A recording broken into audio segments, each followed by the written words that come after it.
मोहम्मद या इलाही कर दे मुझको उस नबी की सामने जिसने कर दे चंद को टुकड़ा काफिरों की सामने। अल्लाहुम्मा सल्ली अला सय्यिदिना मौलाना मुहम्मद व अला आलि सय्यिदिना मौलाना मुहम्मद। وعن أنس رضي الله تعالى عنه قال قال رسول الله صلى الله عليه وسلم من صلى علي صلاة واحدة صلى الله عليه بها 10 صلوات وحطت عنه 10 خطيئات ورفعت له 10 درجات رواه النسائي। নাসাই শরীফের মধ্যে হাদিস খানা লেখা আছে হযরত আনাস রাদিয়াল্লাহু তাআলা আনহু বলেন আল্লাহর রাসূল সাল্লাল্লাহু আলাইহি ওয়াসাল্লাম ফরমাইয়াছেন নিশ্চয়ই যে মহব্বতের সঙ্গে আমার উপরে একবার দরুদ শরীফ পড়বে আমার আল্লাহ তার উপরে 10টি রহমত নাযিল করবেন। আমার আল্লাহ তাআলা তার 10টি গুনাহ মাফ করে দেবেন।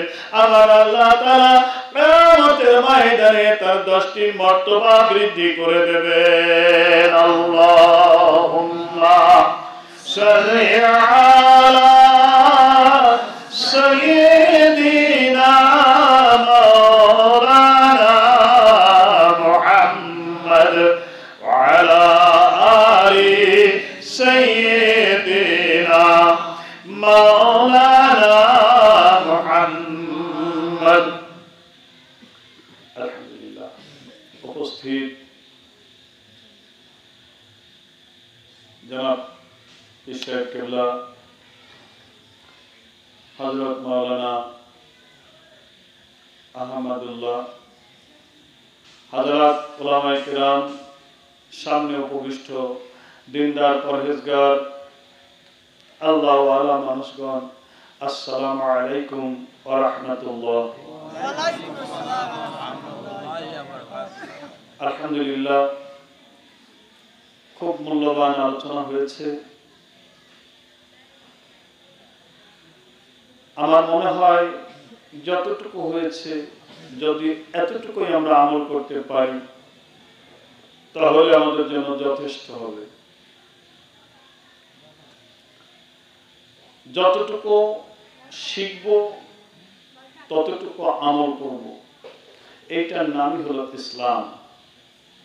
যতটুকু শুনব ততটুকু আমল করব। বেশি বেশি শুনলাম আমল করলাম না, লাভ নেই, ফায়দা নেই। যে কথা আমার পূর্বের বক্তার পূর্বে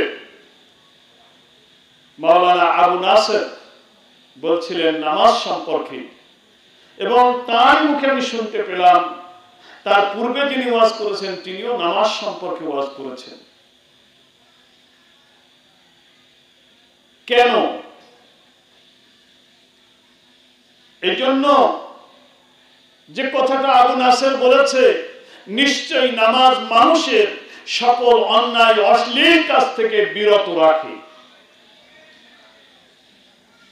তো যদি মানুষ অন্যায় অশ্লীল কাজ থেকে বিরত থাকতে পারে তাহলে আর মানুষের কোনো চিন্তা থাকবে না। হযরত আয়েশা রাদিয়াল্লাহু তাআলা আনহা বলেন ইয়া রাসূলুল্লাহ হাবিবাল্লাহ হুজুর কিয়ামতের ময়দানে আমার আল্লাহ তাআলা বান্দার হিসাব কিভাবে গ্রহণ করবেন? আমার রাসূল বলেন আয়েশা আমার আল্লাহ যদি কারোর কাছে একটি পাপের হিসাব চায় কোশ্চিন কালেও জান্নাতে যেতে পারবে না। আমার আল্লাহ দয়া করে মায়া করে যাকে জান্নাত দেবেন একমাত্র সেই জান্নাতে যেতে পারবে।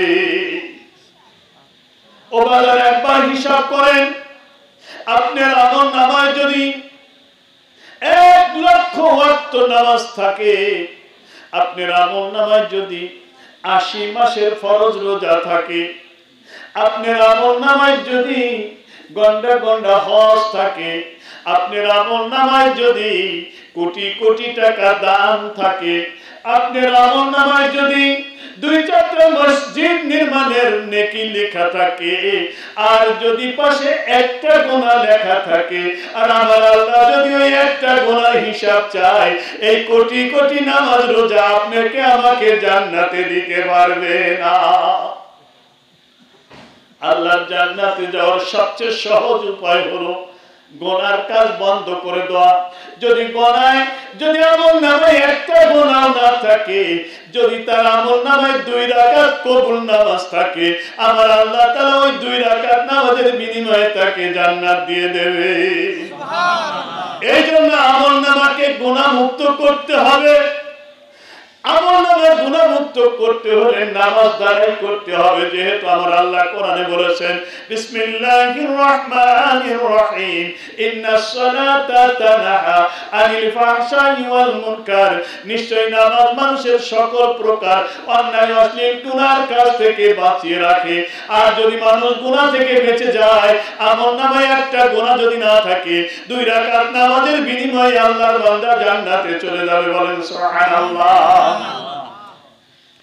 কিন্তু নামাজ পড়তে পড়তে কপাল কালো হয়ে গেল, পায়ে কড়া পড়ে গেল, নামাজ পড়তে পড়তে চুল পেকে গেল, দাড়ি পেকে গেল, নামাজ পড়তে পড়তে বৃদ্ধ হয়ে গেলাম, 80 বছর ধরে নামাজ পড়েছি, এখনো আমার থেকে গুনাহ দূর হয় নাই, এখনো বাড়ি থেকে টেলিভিশন দূর হয় নাই, এখনো বাড়ি থেকে বেপরদা দূর হয় নাই, এখনো জেনা ব্যভিচার সুদ ঘুষ এগুলি আমার থেকে দূর হয় নাই, কিন্তু আমি নামাজ 80 বছর পড়েছি, কপাল কালো হয়ে গেছে, পায়ে কড়া পড়ে গেছে।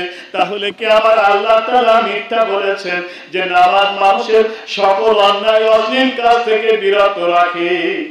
আল্লাহ কি মিথ্যা বলছেন? না। কি বলেন? মিথ্যা বলছেন? তাহলে নামাজ পড়লাম আমরা, কিন্তু আমার বাড়ি থেকে টেলিভিশন এখনো কেন শুনলো না? কি বলেন? টেলিভিশন দেখা কি জায়েজ? না। জায়েজ না তো? না। টেলিভিশন দেখা জায়েজ, কিন্তু টেলিভিশনের ভিতরে যে অশ্লীল ছবিগুলি হয়, যেমন কোন পুরুষের সামনে কোন বেগানা নারীর ছবি যদি আসে, আর কোন নারীর সামনে যদি কোন বেগানা পুরুষের ছবি আসে, ওইটা হলো নাজায়েজ। টেলিভিশনের সুইচ বন্ধ করে দেখবেন, টাকা সারাদিন করে, অসুবিধা নেই। কি বলেন? টেলিভিশনের সুইচ বন্ধ করে দিয়ে সারাদিন টাকায় টেলিভিশন দেখবেন, অসুবিধা আছে? তাহলে টেলিভিশন দেখার অসুবিধা নাই। টেলিভিশনের ভিতরে যে অবৈধ ছবি, নাটক, সিনেমা হয়, যে সিরিয়াল হয়, এইগুলি দেখা হারাম। যে চক্ষু হারাম দর্শন থেকে বিরত থাকবে, কিয়ামতের ময়দানে ওই চক্ষু আল্লাহর জান্নাতে যাবে। আর যে চক্ষু দুনিয়ায় হারাম দর্শন করবে, ওই চক্ষু কোনদিন আল্লাহর জান্নাতে যাবে না। কি বলেন? তো নামাজ পড়লাম, যদি কর রাখলাম, নামাজ পড়লাম, সুদের কিস্তিতে জড়িত হয়ে গেলাম, নামাজ পড়লাম, স্ত্রী মেয়ে বেটার বউ বেপরদায় চললো, নামাজ পড়লাম, মিথ্যা কথা বললাম, নামাজ পড়লাম, গীবত গেলাম, কি লাভ হলো নামাজ পড়ে? আমার আল্লাহ কি মিথ্যা বলেছেন? এতদিন নামাজ পড়লাম, কেন গীবত আমার থেকে দূর হলো না? কেন মিথ্যা আমার থেকে দূর হলো না? কেন পরের নিন্দা আমার থেকে দূর হলো না? কেন আমার বাড়িতে পর্দা কায়েম হলো না? কেন আমার বাড়ি থেকে টেলিভিশন দূর হয়ে গেল না? কেন আমি জমি কর থেকে বাঁচতে পারলাম না? কেন আমি সুদের কিস্তি থেকে বাঁচতে পারলাম না? আমার রাসূল বলেছেন, সুদের মধ্যে 70টি গুনাহ আছে, সবচেয়ে ছোট গুনাহ হলো নিজের আপন মায়ের সঙ্গে কাবার মাঝে 35 বার জিনা করা। কি বলেন? নামাজ পড়লাম, আর নিজের মায়ের সঙ্গে কাবার মাঝে জিনা করলে কত বড় অপরাধ হতে পারে, সেই অপরাধে আমি জড়িত হয়ে গেলাম। অথচ আমার আল্লাহ বললেন যে নামাজ পড়বে, নামাজটাকে সমস্ত অন্যায় অশ্লীল কাজ থেকে বিরত করবে, কিন্তু কই আমার নামাজ তো বিরত করতে পারলো না। সারা জীবন বক্তাদের কাছে আমরা ওয়াজ শুনেছি, নামাজ না পড়লে দোজখে যেতে হবে, নামাজ কবুল না হলে দোজখে যেতে হবে, রোজা কবুল না হলে দোজখে যেতে হবে, বাড়িতে পর্দা কায়েম না করলে দোজখে যেতে হবে। ওয়াজ শুনলাম, দিলটা নরম হয়ে গেল, কিন্তু বাস্তবায়ন করতে পারলাম না। কেন পারলাম না? এই ওষুধ কোনোদিন কোন ডাক্তার কিন্তু দিল না। কি বলেন? ক্যান্সার হয়েছে, তুমি মরে যাবা, ভালো ক্যান্সার হয়েছে মরে যাও, তো ওষুধ দাও। কেন? আমি তো ডাক্তার না। কি বলেন? হ্যাঁ, তুমি আজ 80 বছর ধরে নামাজ পড়ছো, তোমার নামাজ তো কবুল হয়নি। যদি কবুল হতো তাহলে তোমার বাড়িতে টেলিভিশন থাকতো না। তো হুজুর আসলে তার নামাজ কবুল করাই তুমি কি করতে হবে? ওষুধটা দেন। না, আমি তো ওষুধ দিতে পারবো না। কি বলেন? আমি ওষুধ দিতে পারবো না। কেন পারবো না? আমি তো ডাক্তার না। আমি তো ডাক্তার না। এই যে রোগ, যে রোগের কারণে মানুষ টেলিভিশন দেখে, বেপরদায় চলে, সুদ খায়, ঘুষ খায়, জেনা করে, জমি কট রাখে, এই রোগটা কি আপনারা কি জানেন? কি বলেন? রোগটা কি জানেন? কথা বলেন না, জানেন না। আলহামদুলিল্লাহ, এই রোগটা তো জানতে হবে আগে। বিসমিল্লাহির রহমানির রহিম। ফি কুলুবিহিম মারাদুন ফাযাদাহুমুল্লাহু মারাদা। তাদের কলবের মধ্যে রোগ হয়েছে, আর এই রোগ দিনে দিনে বৃদ্ধি পাচ্ছে। আমার আল্লাহ কোরআনে বলেছেন তাদের কলবের মধ্যে রোগ হয়েছে। এই কলবের রোগ হওয়ার কারণে তারা মিথ্যা বলে, কলবের রোগ হওয়ার কারণে সুদ খায়, কলবের রোগ হওয়ার কারণে ঘুষ খায়, কলবের রোগ হওয়ার কারণে বেপরদায় চলে, ছেলে মেয়ে স্ত্রীকে বেপরদায় চালায়। এই কলবের রোগ হয়েছে, আর এই রোগ দিনে দিনে বৃদ্ধি পাচ্ছে। আমার আল্লাহ কি মিথ্যা বলছেন? এতটুকু একটা ছেলে, ও হলো 10 টাকার পাগল, এর থেকে একটু যেটা বড় হলো 20,000 টাকার পাগল। আর যে 40 বছর যার বয়স, ও হলো লক্ষ লক্ষ টাকার পাগল। রোগ দিনে দিনে কিভাবে বাড়ান? ও 10 বছর বয়স, ওর এমন রোগ হয়েছে 10 টাকা পেলেই ও খুশি। আর ওর বয়স 18 বছর, ও 20,000 টাকা পেলে খুশি। আর ওর বয়স 40 বছর, ও লক্ষ লক্ষ টাকা পেলে তারপরে হবে খুশি। কি বলেন, ঠিক না বেঠিক? ও 10 টাকার পাগল, ও 20,000 টাকার পাগল, ও 40,000 টাকার পাগল। কারণ হলো যার বয়স 10 বছর, ওর এক প্যাকেট চিপ দেবেন, আলহামদুলিল্লাহ, ওর কিচ্ছু চাইবে না, খুশিতে বাগে বাগ। আর যার বয়স 20 থেকে 22 বছর, ওর 20,000 টাকা লাগবে। কারণ হলো কি, একটা জিন্সের প্যান্ট লাগবে, একটা টি শার্ট লাগবে, একটা সানগ্লাস লাগবে, আর একটা ফানিক সাইকেল লাগবে। কারণ হলো ওই যে দানাকাটা পরীর সঙ্গে ভাব জমেছে, ওই মোবাইল দ্বারা দানাকাটা পরীর সঙ্গে সম্পর্ক করবে। রাত্র 2টার সময় যখন ওই দানাকাটা পরী মোবাইলে বলবে হ্যালো, দরজা খুলে দিয়েছি, ও সাইকেলটা নিয়ে 2 মিনিটের ভিতরে ওই দানাকাটা পরীর কাছে চলে যাবে। কি বলেন, বুঝতে পারেন আমার কথা? আমি এই যে মাঠে বসে আছি, পার্কে বসে আছি, তাড়াতাড়ি তুমি চলে আসো। ও যাবে, কিন্তু যদি লুঙ্গি পরে যায় আর একটা পাঞ্জাবি গাইতে যায়, ওই ডানা কাটা পরে বলবেন নো লাইক। এই জন্য জিন্সের প্যান্ট লাগবে, টি শার্ট লাগবে, রঙিন চশমা লাগবে, আর এই যে এরকম এরকম গুটেন একটা মোবাইল দেখছেন না, এই মোবাইল লাগবে। হ্যাঁ, অ্যান্ড্রয়েড সফটওয়্যার টাচ মোবাইল লাগবে। এইটা যে কি ধ্বংস করছে মানুষের, কি ক্ষতি করছে, কল্পনা করা যায় না। ও 20,000 টাকার পাগল। এরপরে যার বয়স 40 বছর হয়ে গেছে, 2টা ছেলে একটা মেয়ে। এইবার মনে মনে প্ল্যান করে মেয়েটিকে ডাক্তার বানাবো, আর একটা ছেলেকে ইঞ্জিনিয়ার বানাবো, আর একটা ছেলেকে ব্যারিস্টার বানাবো। এখন এই ছেলেদেরকে পড়ানোর জন্য লক্ষ লক্ষ টাকা দরকার, আর স্ত্রীর মনোরঞ্জন করার জন্য 3 তলা বিল্ডিং দরকার, লক্ষ লক্ষ টাকা দরকার। ওই রাস্তার মোড়ে দাঁড়িয়ে থাকে রাতের অন্ধকারে, যখন একজন মানুষ যায়, মাথার উপরে বাড়ি মারি ওর কাছ থেকে যা পায় সব কেড়ে নেয়। কি বলেন, ঠিক না বেঠিক? আবার অফিসে চেয়ারের পর বসে কলমের খোঁচা মারি হাজার হাজার টাকা নিয়ে নেয়। পাগল। কারণ কি? আমার আল্লাহ বলেছেন বিসমিল্লাহির রহমানির রহিম, আল ইয়াউমা লা ইয়ানফাউ মালু ওয়ালা বানুন। ও বান্দা, সন্তানকে ডাক্তার, ব্যারিস্টার, ইঞ্জিনিয়ার বানানোর জন্য সুদ খাচ্ছ, ঘুষ খাচ্ছ, অন্যের মাথায় বাড়ি দিচ্ছ, পরের জমির আল ফেলতেছ। ও বান্দা, তুমি জানো তোমার জীবনে এমন একটা দিন আসবে বান্দা, সেদিন তোমার ওই সম্পদ এবং সন্তান কোনোই কাজে লাগবে না। ওয়ালামু ইন্নামা আমওয়ালুকুম ওয়া আওলাদুকুম ফিতনা।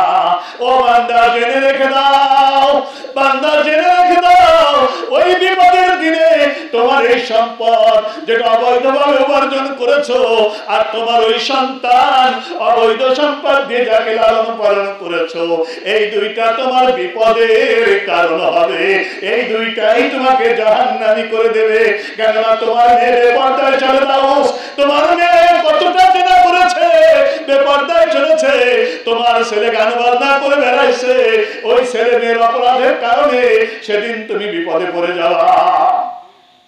কে বলছেন? আল্লাহ বলছেন, ওয়ালামু ইন্নামা আমওয়ালুকুম ওয়া আওলাদুকুম ফিতনা।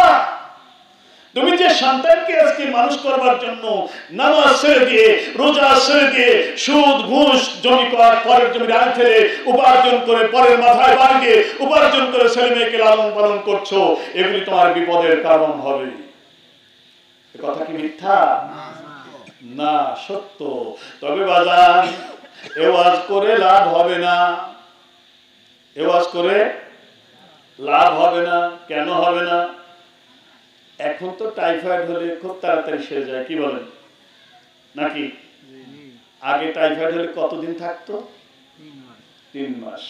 মুরব্বীরা যারা আছেন তারা জানেন, 3 মাস টাইফয়েডে ভুগতো, কাবু হয়ে যেত, কালো হয়ে যেত, মাথার চুল উঠে যেত, আর মুখে যাই খাইতো বলতো তিতা।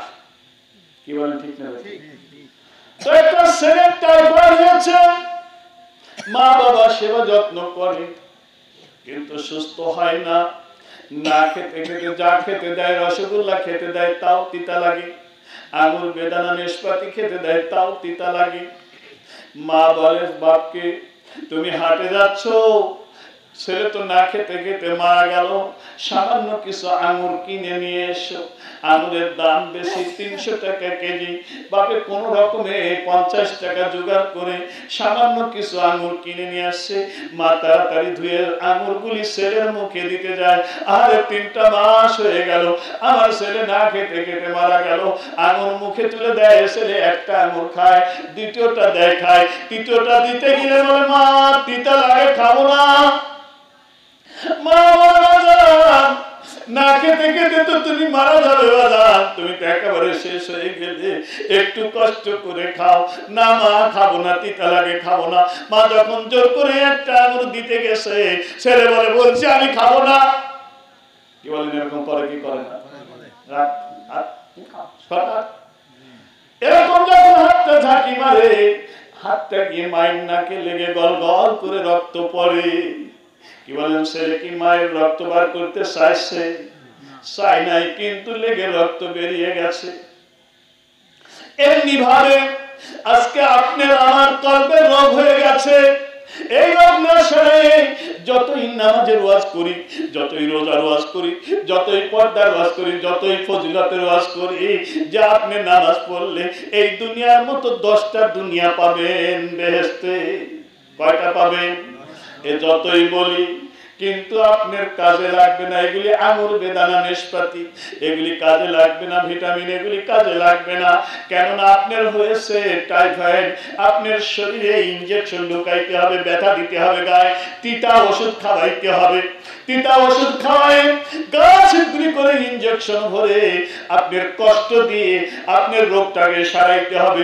রোগ যখন সারানো হবে, তখন যা খাবে আস্তে আস্তে স্বাস্থ্য ভালো হয়ে যাবে। কি বলেন, ঠিক না ঠিক? এজন্য আল্লাহ বলেছেন ফি কুলুবিহিম মারাদুন ফাযাদাহুমুল্লাহু মারাদা, তাদের কলবের মধ্যে রোগ হয়েছে, আর এই রোগ দিনে দিনে বৃদ্ধি পাচ্ছে। এ রোগ কি করে সারবে হুজুর বলেন?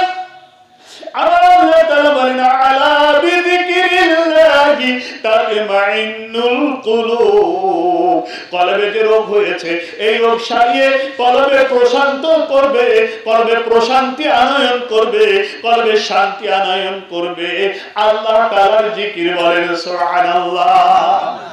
আল্লাহ তাআলার জিকির।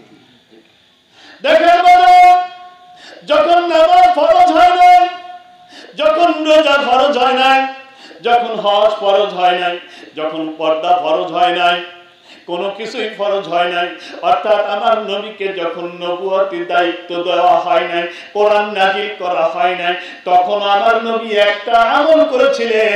গায়ে হেরা ছিল আমার নবীর খানকা, গায়ে হেরা জাবালে নূরের গুহার মধ্যে ছিল আমার নবীর খানকা, একটা নিরিবিলি নির্জন এলাকা। আমার নবী ওখানে বসে মুরাকাবা মুশাহাদা ধ্যান করতেন, জিকির করতেন। বলেন সুবহানাল্লাহ। এজন্য সর্বপ্রথম আমল হলো আল্লাহ তাআলার জিকির। সর্বপ্রথম আমল কি? কেন? জিকির দ্বারা কলবের রোগ সারাইতে হবে। রোগ না সারানো পর্যন্ত ফজিলতের ওয়াজ করে কোনো লাভ হবে না। কি বলেন? এক মায়ের পেটে দুইটা ভাই, এক মায়ের পেটে দুইটা ভাই। একটা ভাই এই মাথার নাট একটু ঢিল হয়েছে, বুঝুন তো কি? পাগল, ব্রেন শট। একটা ভাই ব্রেন শট, আর একটা ভাই ব্রেন ভালো। বাপ যখন মারা গেল 20 বিঘা জমি রেখে গেল। আপনি তীর্থগুলোর কথা পাখি বলে নাকি?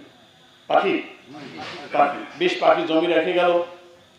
বড় ভাই নিজের জমি চাষবাস করে, টাকা পয়সা উপার্জন করে, বিল্ডিং বাড়ি করে, বিবাহ করে, ছেলে মেয়ে লালন পালন করে। আর ওই যে ছোট ভাই, ওর নাকটা একটু ঢিল, পাগল, ও কোনো ঘর সংসার করে না, কাজ কাম করে না, পথে পথে ঘুরে বেড়ায়, রাত্রে গোরস্থানে শুয়ে থাকে, রাত্রে প্রাইমারি স্কুলের বারান্দায় শুয়ে থাকে। ও র্যাবের ভয় নাই, ডাকাতির ভয় নাই, চোরের ভয় নাই, জিনের ভয় নাই। কি বলেন? পাগলের কোনো ভয় আছে? কোনো ভয় নাই। 3 মাস পরে বড় ভাইটা ওই পাগল ভাইটাকে যখন পেয়েছে, বুকের সঙ্গে জড়ায় ধরছে। ভাই, আব্বা যখন মারা যায় 20 পাখি জমি রেখে গিয়েছিল, আমি চাষবাস করে বিল্ডিং বাড়ি করেছি, সুন্দরী নারীকে বিবাহ করেছি, সন্তান জন্ম দিয়েছি। ও ভাই, তুমিও 20 পাখির মালিক, তুমি কেন পথে পথে এরকম ঘুরে বেড়াও? চলো বাড়ি যাই। দুই ভাই বাড়িতে আসছে। এই যে 3 মাস ভাই পথে পথে ঘুরে, মুছগুলি বড় হয়ে গেছে, দাড়ি বড় হয়ে গেছে, চুল বড় হয়ে গেছে, নখগুলি বড় হয়ে গেছে, গায়ে কাপড়ের ময়লা গন্ধ হয়ে গেছে। ভাই বাড়িতে নিয়ে গিয়ে মুছ কাটে, দাড়ি কাটে, চুল কাটে, নখ কাটে, সাবান দিয়ে গোসল করে, সুন্দর কাপড় পরায়, এবার ভালো প্লেটে করে ভালো খানা দিয়ে দুই ভাই একসঙ্গে বসে বসে খায়। আর বলে, ভাই দেখ, আমিও 10 পাখি, তুইও 10 পাখি, আমি 10 পাখি জমি চাষবাস করে এত সুন্দর বিল্ডিং করেছি, আমার এত সুন্দর সুশ্রী স্ত্রী, আমার ছেলে মেয়ে আছে, আমি কত শান্তিতে থাকি, রাত্রে ঘরে আরামে তোষকের উপরে, জাজিমের উপরে ঘুমিয়ে থাকি।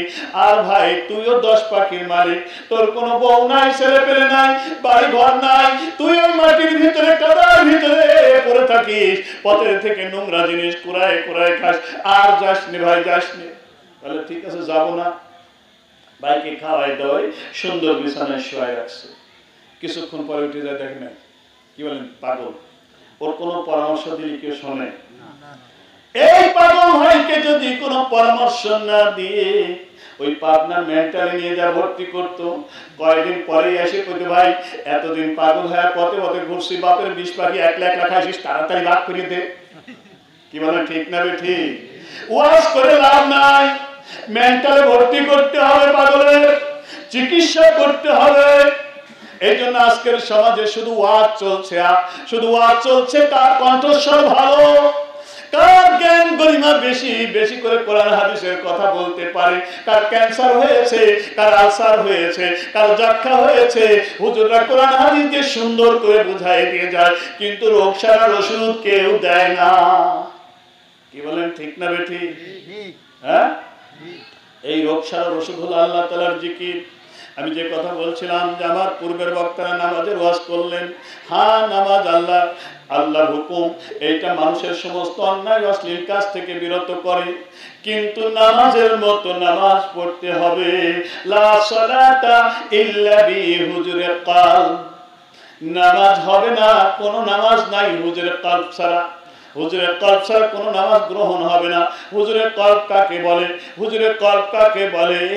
আল্লাহ রাসূল সাল্লাল্লাহু আলাইহি সাল্লাম সাহাবাদেরকে নিয়ে বসে ওয়াজ নসিহত করছেন। হঠাৎ একজন অপরিচিত আগন্তুক এসে আল্লাহ রাসূলের হাঁটুর সঙ্গে হাঁটু লাগাই দিয়ে তাশাহুদের হালতে বসে পড়লেন। বসে পড়ার পরে আল্লাহ রাসূলকে জিজ্ঞাসা করছেন, ইয়া রাসূলুল্লাহ, ইয়া হাবিবাল্লাহ, হুজুর বলেন ঈমান কি? রাসূল সাল্লাল্লাহু আলাইহি সাল্লাম বলছেন, যিনি আমাকে প্রশ্ন করছেন তিনি আমার থেকে ভালো জানেন। প্রশ্নকারী বলেন, ইয়া রাসূলুল্লাহ, আমি যতই জানি আপনার মুখ থেকে শুনতে চাই।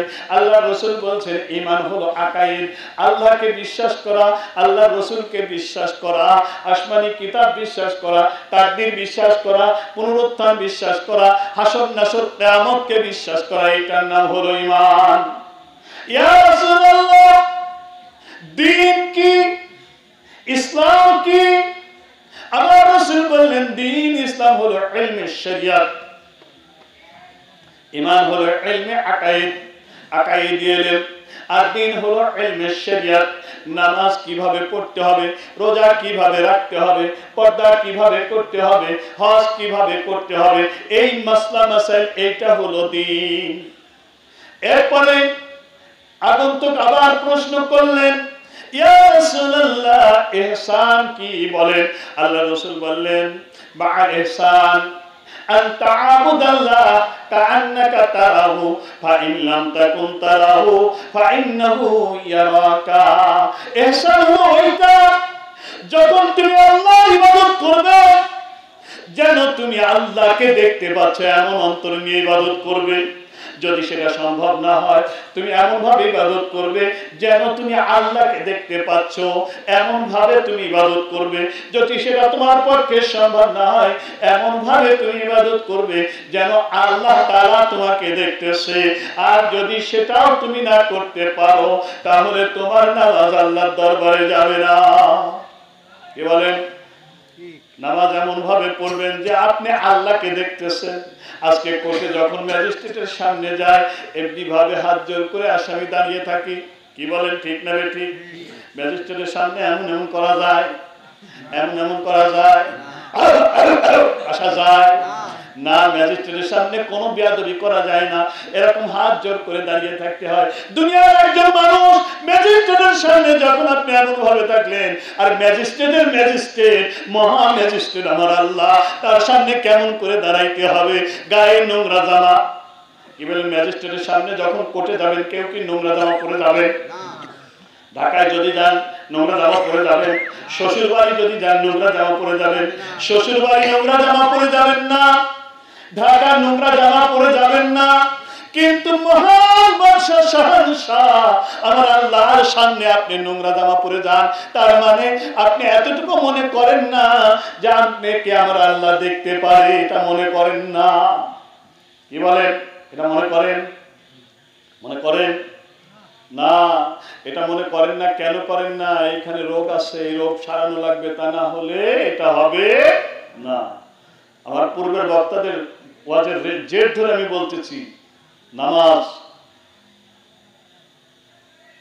সমস্ত অন্যায় কাজ থেকে বিরত করে, কিন্তু আমার নামাজ আমাকে বিরত করলো না। কারণ কি? সূরা আহজাবের 35 নম্বর আয়াতে আল্লাহ বলেন, ওয়াযাকিরিনাল্লাহা কাসীরান ওয়াযাকিরাতি ওয়াযাকিরিনাল্লাহা কাসীরান ওয়াযাকিরাতি। এই আয়াতের তাফসীর মুফতি শফি রাহমাতুল্লাহ আলাইহি মাআরিফুল কোরআনের মধ্যে লিখেছেন। সৌদি আরব থেকে যে তাফসীরটা বাংলাদেশে এসেছে, কোরআনুল কারীম, এই তাফসীরের 1080 নম্বর পৃষ্ঠায় এইটা লেখা আছে যে নারী এবং পুরুষ অধিক পরিমাণে আল্লাহর জিকির করে, আমার আল্লাহ তাআলা তাদের জন্য উত্তম প্রতিদান রেখে দিয়েছেন এবং তাদেরকে আমার আল্লাহ তাআলা ক্ষমা করে দেবে। যদি বলেন না সুবহানাল্লাহ। কাদেরকে আল্লাহ ক্ষমা করবেন? কাদেরকে ক্ষমা করবেন? যারা অধিক পরিমাণে, খালি জিকির না, অধিক পরিমাণে যাকিরিনাল্লাহ কাসীরান ওয়া যাকিরাতি আ'আদাল্লাহু লাহুম মাগফিরাতাও ওয়া আজরান আযীমা। আল্লাহ তাদের জন্য ক্ষমা রেখে দিয়েছেন আর উত্তম প্রতিদান রেখে দিয়েছেন, যে প্রতিদান হলো আল্লাহর জান্নাত, যার তল দিয়ে প্রবাহিত হবে নহর প্রস্রবণ। কি বলেন? কি প্রবাহিত হবে? নহর প্রস্রবণ। এই আয়াতের তাফসীরে মুফতি শফি রাহমাতুল্লাহ বলেন, নামাজ, রোজা, হজ, যাকাত, জিহাদ, এই পাঁচটি হলো ইসলামের প্রধান ইবাদত। নামাজ, রোজা, যাকাত, হজ, জিহাদ, এই পাঁচটি হলো ইসলামের প্রধান ইবাদত। এই পাঁচটি প্রধান ইবাদত হওয়া সত্ত্বেও এই পাঁচটি ইবাদতের মধ্যে কোনো একটি ইবাদত অধিক পরিমাণে করবার নির্দেশ কোরআন হাদিসে নাই। কি বলেন? এই ইবাদতগুলি অধিক পরিমাণে করার নির্দেশ কোরআন হাদিসে অধিক করাও যায় না। দৈনিক 17 ওয়াক্ত ফরজ, এর চেয়ে বেশি কি ফরজ নামাজ পড়া যায়? বা 17 ওয়াক্ত না, 17 রাকাত। হ্যাঁ, আর দৈনিক 12 রাকাত সুন্নাত। কয় রাকাত সুন্নাত? 12 রাকাত সুন্নাত আর 17 রাকাত ফরজ। এই দুইটা হলো কোরআন হাদিসের বর্ণনা। তো এটা বেশি করা যায় না, বেশি করার নিয়মও নাই, আল্লাহর হুকুমও নাই। বছরে 30টা রোজা বা 29টা রোজা, বেশি করার বিধান, ফরজ রোজা বেশি করার বিধান নাই, আছে নফল। কি বলেন? তো এমনি ভাবে এই ইবাদতগুলির প্রধান ইবাদত হওয়া সত্ত্বেও অধিক পরিমাণে করার নির্দেশ কোরআনে নাই।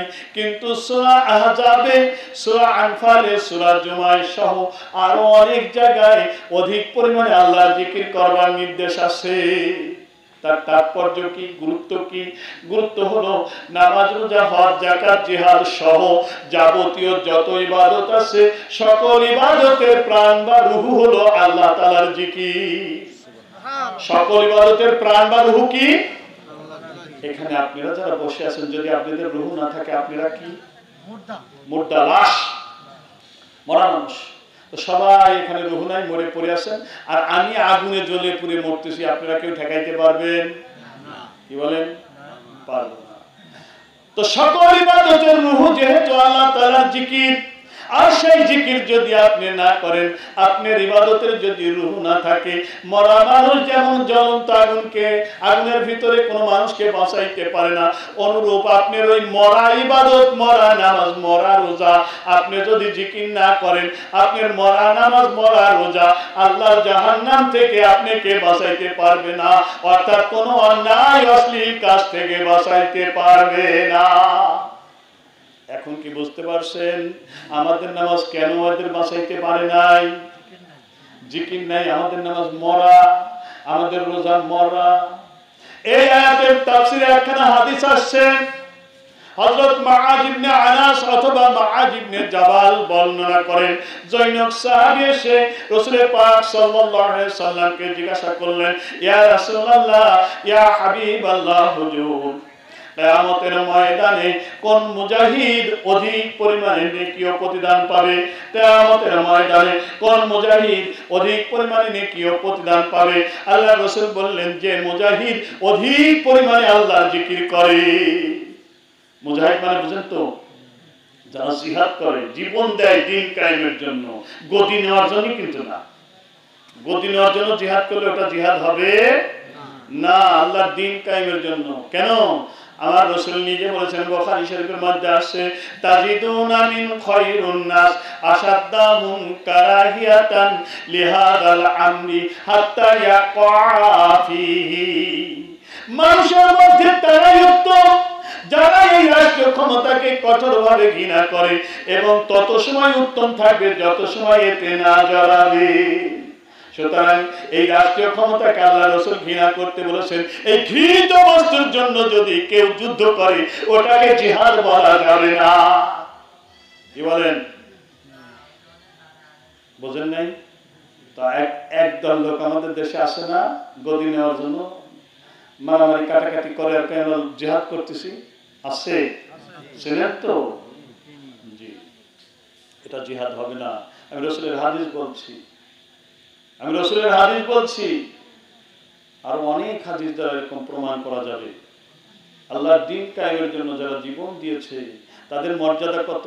বিসমিল্লাহির রহমানির রহিম, ওয়ালা তাহসাবান্নাল্লাযিনা কুতিলু ফি সাবিলিল্লাহি আমওয়াতা বাল আহইয়াউ ইনদা রাব্বিহিম ইউরযাকুন। আমার আল্লাহ তাআলা বলে দেন, ওয়ালা তাহসাবান্নাল্লাযিনা কুতিলু, যারা আল্লাহর দ্বীন কায়েমের জন্য কতল হয়েছে, জীবন দিয়েছে, ফি সাবিলিল্লাহ, আল্লাহর রাস্তায়, আমওয়াত, তাদেরকে মৃত্যু বলো না, বাল আহইয়াউ, তারা জীবিত এবং তারা কবরের ভিতরে খানা খায়। শহীদরা কি করে? কবরের ভিতরে খানা খায় এবং তারা মৃত না। আবার একদল মানুষ কয় নবী মরে গেছে। কি বলেন? শহীদরাই যেখানে মরে নাই, শহীদদেরকেই যেখানে মৃত্যু বলা জায়েজ নাই আল্লাহর কোরআন, সেখানে নবী মরে গেছে কথা বলে ঈমান থাকবে? কি বলেন? থাকবে না। নবী মরে নাই, আমার নবী হায়াতুন নবী। ওদিকে আলোচনা করতে গেলে অনেক কথা অনেক দূর চলে যাবে। যাই হোক, আমি যে কথা আপনাদেরকে বোঝাইতে চেষ্টা করছিলাম একটু মনোযোগ দিয়ে বুঝতে চেষ্টা করুন। তার কারণ শুধু ওয়াজ শুনলে হবে না, ওয়াজ থেকে নিজেদের কিছু আমল তৈরি করে নিতে হবে, নিজেদের জীবন গঠন পদ্ধতি শিখে নিতে হবে।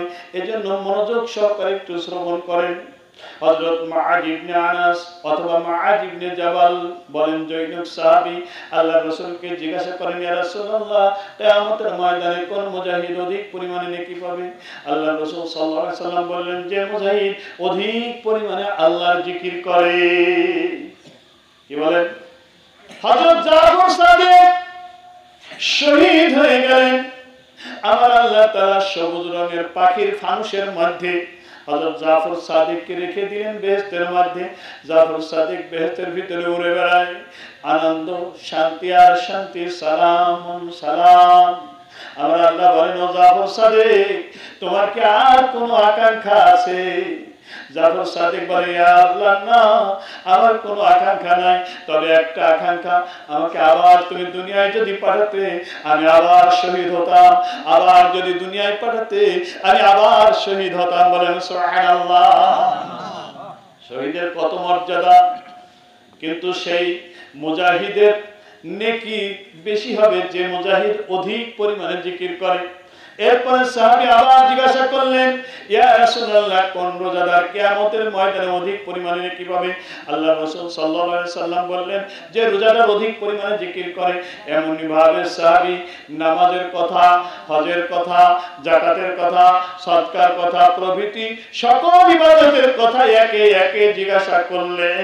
আর আমার রাসূল প্রত্যেকবার একই উত্তর দিলেন, যে অধিক পরিমাণে জিকির করে। বলেন সুবহানাল্লাহ। তাহলে জিকির হলো ইবাদতের রূহ। আমাদের আমরা নামাজ পড়ি বটে, কিন্তু জিকির করি না, বিধায় আমাদের নামাজ আমাদের কোনো অন্যায় অশ্লীল কাজ থেকে বাঁচাইতে পারছে না। বুঝতে পারছেন? আর যদি জিকির করি তাহলে কি হবে? কি বলেন? জিকির করলে কি হবে একটু শুনুন। হযরত জামবিত রাহমাতুল্লাহ আলাইহি, আল্লাহর ওলি, উনি মনে মনে নিয়ত করলেন, আমি হজ করতে যাব। নাম শুনছেন জামবিত? হ্যাঁ, সবাই? কেউ কেউ নাকি? জামবিত রাহমাতুল্লাহ আলাইহি আল্লাহর ওলি, হজ করতে যাবেন, নিয়ত করেছেন। ঘোড়ায় চড়ে মক্কা মদিনার দিকে রওনা দিলেন, কিন্তু ঘোড়া মক্কা মদিনার দিকে যায় না। ঘোড়া মক্কা মদিনার দিকে যায় না, উল্টা দিকে যায়। চিন্তা করেন, কি রে, ঘোড়া উল্টা দিকে কেন যায়? তুমি সোজা দিকে নেওয়ার খুব চেষ্টা করছেন, খুব মারধর করছেন, কিন্তু ঘোড়া শোনে না, যায় না, ঘোড়া উল্টা দিকে যায়। তুমি শেষে চিন্তা করলেন, ঘটনা কি, ঘোড়া এরকম করে কেন? তো শেষে আমার মনে হলো, ইত্তাকু ফিরাশাতাল মুমিনুনা ইয়ানজুরু বিনুরিল্লাহ ফায়ানজুরু বিনুরিল্লাহ। আল্লাহর ওলিদের দৃষ্টিকে ভয় করো, কেন না আল্লাহর ওলিরা নূরের দৃষ্টি দিয়ে তাকায়। আল্লাহর ওলিরা নূরের দৃষ্টি দিয়ে তাকায়। জাবির রাহমাতুল্লাহ আলাইহি তখন নূরের দৃষ্টি দিয়ে তাকায় দেখলেন আমার আল্লাহ তাআলা ওই ঘোড়ার দিলটা ঘুরাই দিয়েছে, ঘোড়া মক্কা মদিনার দিকে যাবে না। ঘোড়া কার কথা শুনবে? আল্লাহর কথা শুনবে। আল্লাহ নিষেধ করে আর জাবির বলে, তাই ঘোড়া জাবিরের কথা শুনবে না আল্লাহর কথা শুনবে? আল্লাহর কথা শুনবে। জাবির রাহমাতুল্লাহ আলাইহি চিন্তা করলেন তাহলে আর কোনো চিন্তা নাই, আমি ঘোড়ার পিঠের উপরে বসে থাকবো, ঘোড়া যেখানে নিয়ে যায় আমি সেখানেই যাব। ঘোড়া দৌড়াইতে দৌড়াইতে রোম রাজ্যের সীমানায় গিয়ে দাঁড়িয়ে পড়লো। হঠাৎ ওই রোমের বাদশার একটা মেয়ে ছিল। ও মা বোনেরা কান খাড়া করে শোনো মা, ও মা সারা জীবন ওয়াজ শুনেছো, আজকে তোমার জন্য আমি একটা ওয়াজ দিয়ে যাই মা, কান খাড়া করে শোনো, খবরদার পাঞ্চি বাবার গল্প করবা না। যদি তিনটা মেয়ে একখানে হয় ওইখানে আরেকজন আসে শয়তান, আর খালি স্বামীর গিবত আর কিচ্ছু না। আর ওই কার মিয়া বাড়া গেছে আর কার সাওয়া প্রেম করছে, খালি এই গল্প। এছাড়া মা বোনের কাছে আর কোনো গল্প পাবেন না। কোরআন হাদিসের গল্প কয় না, কোনোদিন কয় না, কেউ কারোর কাছে কোরআন হাদিসের কথা কয় না। এ তুই নামাজ পড়েছিস, এ কথা কোনোদিন শেখ কয় না। এবং নামাজ ক্যাম্পা পড়তে আমাকে শিখে দে, কোনোদিন কয় না। ওই কার মিয়া বাড়া গেছে আর কার সাওয়া প্রেম করছে আর ওর স্বামীর বদনাম খায়। ও আর একটা নতুন যোগ হয়েছে, ওটা তো আমরা জানতাম না, স্টার জলসা বলে আবার, বুঝতে পারছেন? তো যাই হোক মা বোনেরা তোমরা একটু কান খাড়া করে আজকে শোনো, তোমাদের ওষুধ দিয়ে যাই। ওই রোমের বাদশার একটি মেয়ে ছিল, মেয়েটির বয়স 14 বছর। আজকে 10 বছর হয়। ওই মেয়ে কোনো খানা খায় না, পেশাব করে না, পায়খানা করে না, একটা ঘরের ভিতরে থাকে, কাউকে কথা বলে না কারোর সঙ্গে। এই মেয়েটি যখন জাবির রাহমাতুল্লাহ আলাইহি রোম রাজ্যের সীমানায় এসে দাঁড়িয়ে গেছেন ঘোড়া নিয়ে, এই মেয়েটি সে সময় বলছে আব্বা, ও আব্বা। আজ 10 বছর পরে যখন ওই মেয়েটি আব্বা আব্বা বলে ডাকে, আব্বার কলিজার মধ্যে মায়ার ঢেউ হয়ে যায়, দয়ার ঢেউ হয়ে যায়। আবার এই রোমের বাদশা ওই পাগলি মেয়ের কাছে দৌড়ায় যায়, মা আজ 10 বছর তুমি কথা বলো না, খানা খাও না, ও মা পেশাব করো না, পায়খানা করো না, মা তুমি কেন আমাকে ডাকছো, কি হয়েছে মা বলো। রোমের বাদশার পাগলি মেয়েটি বলে, ও বাবা এই জন্যই আপনাকে আমি ডেকেছি, কেন আজ 10 বছর খানা খাই না, কেন আজ 10 বছর আমি পেশাব পায়খানা করি না, কেন আজ 10 বছর আমি ঘুমাই না, কেন আজ 10 বছর আমি আব্বাকে আব্বা বলে ডাকি না, মাকে মা বলে ডাকি না। এই জন্যই আমি ডেকেছি আপনাকে। আব্বা আপনার রাজ্যের সীমানায় লাল রঙের ঘোড়ায় সবুজ পোশাক পরে এক আল্লাহর ওলি যুবক দাঁড়িয়ে আছে, ওই আল্লাহর ওলিকে আপনি প্রশ্ন করলে উত্তর পাবেন। রোমের বাদশার সঙ্গে সঙ্গে লোক পাঠিয়ে দিয়ে ওই জাবির রাহমাতুল্লাহ আলাইহিকে যখন ডাকতে পাঠালেন, জাবির রাহমাতুল্লাহ আলাইহিকে যখন লোকেরা গিয়ে বলল, ও জাবির আল্লাহর ওলি রোমের বাদশা আপনাকে ডাকি। জাবির চিন্তা করলেন, সর্বনাশ, আমি এখানে আসি, রোমের বাদশা কি করে বুঝলো। এবার আবার চিন্তা করলেন, ইত্তাকু ফিরাশাতাল মুমিনুনা ফায়ানজুরু বিনুরিল্লাহ, আল্লাহর ওলিরা নূরের দৃষ্টি দিয়ে তাকায়, হয়তো রোমের বাদশা আল্লাহর ওলি নূরের দৃষ্টি দিয়ে দেখেছেন আমি এখানে এসেছি, তাই ডেকে পাঠিয়েছেন, যাই একজন আল্লাহর ওলির সঙ্গে সাক্ষাৎ হবে। কিন্তু আসে যখন রোমের বাদশার সামনে দাঁড়ায়, দেখে একেবারে দাঁড়িয়ে সাঁচি, কি বলেন, একেবারে মিয়া মানুষ সাজে বসে আছে। আমার রাসূল বলেন, আল আসিলাতা মুস্তাওয়াসিলাতা আল ওয়াসিমাতা মুস্তাওয়াসিমাতা লানা রাসূলুল্লাহ। কি বলেন, যে পুরুষ দাড়ি সাজে মহিলা সাজে, অথবা মহিলার মতো বড় বড় চুল করে, অথবা মহিলার মতো এরকম পোশাক পরে, ওই মহিলা পুরুষের উপর আল্লাহর লানত। আর যে মহিলা চুল ছোট ছোট করে পুরুষের মতো কাটে এবং পুরুষের মতো শার্ট প্যান্ট পরে, ওই মহিলার উপরে আমার আল্লাহর লানত। কি বলেন? তখন জাবির রাহমাতুল্লাহ আলাইহি চিন্তা করেন, আর এই দাড়ি শেষে এ তো আল্লাহর লানত প্রাপ্ত, এ তো আল্লাহর ওলি হতে পারে না। ও রোমের বাদশাহ, কেন আমাকে ডেকেছেন আর আপনি কি করে বুঝতে পারলেন? রোমের বাদশাহ বলছেন, ও জানবি তো আল্লাহর ওলি, আমি তোমাকে চিনি না, আমি তোমাকে জানি না, কিন্তু আমার একটি পাগলি মেয়ে আছে, আজকে 10 বছর হয়ে গেল আমার পাগলি মেয়েটি কথা বলে না, খানা খায় না, ঘর থেকে বেরোয় না, পেশাব পায়খানা করে না। ওই মেয়েটি আজকে আমাকে ডেকে ডেকে বললো, আব্বা আপনার রাজ্যের সীমানায় এক আল্লাহর ওলি সবুজ পোশাক পরা লাল রঙের ঘোড়ায় বসে আছে, ওই আল্লাহর ওলিকে জিজ্ঞাসা করলে বলে দেবে কেন আজকে 10 বছর আমি খানা খাই না, কথা বলি না, পেশাব পায়খানা করি না। এই জন্য আমি তোমাকে ডেকে নিয়ে আসছি। তো চলেন আপনি সেই পাগলি মেয়ের কাছে চলেন। রোমের বাদশাহ জামবিত রহমাতুল্লাহ আলাইহি 2 জন চলে গেলেন ওই পাগলি মেয়ের কাছে। যে দরজায় টোকা দিচ্ছেন, দরজা খোলো। রোমের বাদশার পাগলি মা, দরজা খোলো, কেন আমাকে ডেকেছ? রোমের বাদশার পাগলি মেয়ে বলে, ও জামবিত, ও আল্লাহর ওলি, হতে পারো তুমি আল্লাহর ওলি, কিন্তু তুমি যুবক আর আমি যুবতী, তোমার সঙ্গে আমার দেখা দেওয়া জায়েজ না। কি বলেন? কিন্তু আজকের বক্তারা স্যাটেলাইটের মাধ্যম দিয়ে মা বোনদের দেখতেছে, দেখাচ্ছে। কি বলেন? কি বলেন? ঠিক না বেঠি? যদি আল্লাহর ওলি জামবিত আর আল্লাহর ওলি রোমের বাদশার পাগলি মেয়ে যদি একজন আরেকজনকে দেখতে না পারে, তাহলে আমাদের দেশের বক্তাদেরকে যে স্যাটেলাইটের মাধ্যমে মা বোনেরা দেখে, এটা কি জায়েজ? আল্লাহর রাসূল সাল্লাল্লাহু আলাইহি সাল্লাম তার 2 জন স্ত্রী মাইমুনা এবং উম্মে সালমা 2 জনের সঙ্গে বসে গল্প করছেন। উম্মে সালামা আর মাইমুনা 2 জনের সঙ্গে গল্প করছেন। হঠাৎ আল্লাহর রাসূলের অন্ধ সাহাবী আব্দুল্লাহ ইবনে উম্মে মাকতুম, এই আব্দুল্লাহ ইবনে উম্মে মাকতুম অন্ধ সাহাবী যখন রাসূলের দরবারে আসছেন, রাসূল বলছেন, ও উম্মে সালামা, ও মাইমুনা, তোমরা 2 জন পর্দা করো। আল্লাহর রাসূলের 2 জন স্ত্রী বলেন, ইয়া রাসূলুল্লাহ, ইয়া হাবিবাল্লাহ, হুজুর আপনার সাহাবী তো অন্ধ, কিছুই দেখতে পায় না। রাসূল বললেন, ও মাইমুনা, উম্মে সালামা, আমার সাহাবী অন্ধ, তোমাদেরকে দেখতে পাবে না, কিন্তু তোমরা 2 জন তো অন্ধ নয়। কি বলেন?